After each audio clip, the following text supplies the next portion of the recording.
আপনি কি আপনার জীবনসঙ্গী বা সঙ্গিনীর সাথে ভাব ভালোবাসা বাড়াতে চান? তাহলে এই ভিডিওটি অবশ্যই আপনার জন্য।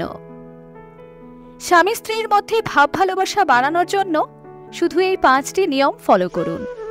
তার মধ্যে 5 নম্বর নিয়মটি সবচাইতে গুরুত্বপূর্ণ।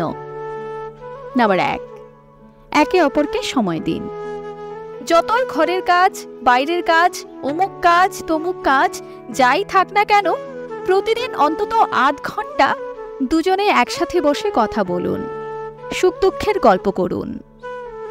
নাম্বার 2, একে অপরের কাছে কখনো কিছু গোপন করবেন না। আপনার পার্টনারের সেই বিষয়টা পছন্দের হোক কিংবা না হোক, তাও তাকে সমস্তটা খুলে বলুন। মনে রাখবেন, স্বামী স্ত্রীর মধ্যে যত বেশি স্বচ্ছতা বজায় থাকবে, তত বেশি বন্ডিং স্ট্রং হবে। নাম্বার 3, নিজেদের আড়ালেও একে অপরের সম্মান করুন। তৃতীয় ব্যক্তির সামনে নিজের স্বামী বা স্ত্রীর সম্পর্কে খারাপ কথা বলবেন না। এতে সেই তৃতীয় ব্যক্তি আপনাদের মাঝে ঢোকার সাহস পাবে এবং আপনাদের সম্পর্ককে খারাপ করবে।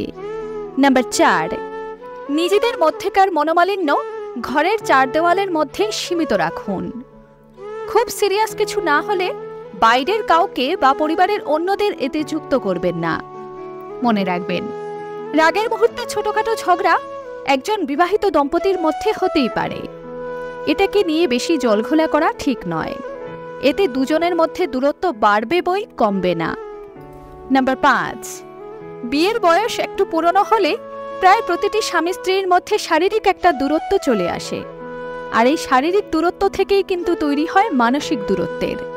তাই সুস্থ বিবাহিত জীবনের জন্য সপ্তাহে অন্তত একবার সহবাসের চেষ্টা করুন।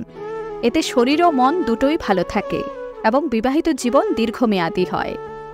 ভিডিও ভালো লাগলে অবশ্যই লাইক, শেয়ার, কমেন্ট করবেন। আর এমন আরও ভিডিও পেতে অন্তহীন মোটিভেশন ইউটিউব চ্যানেলটিকে সাবস্ক্রাইব করুন। ধন্যবাদ।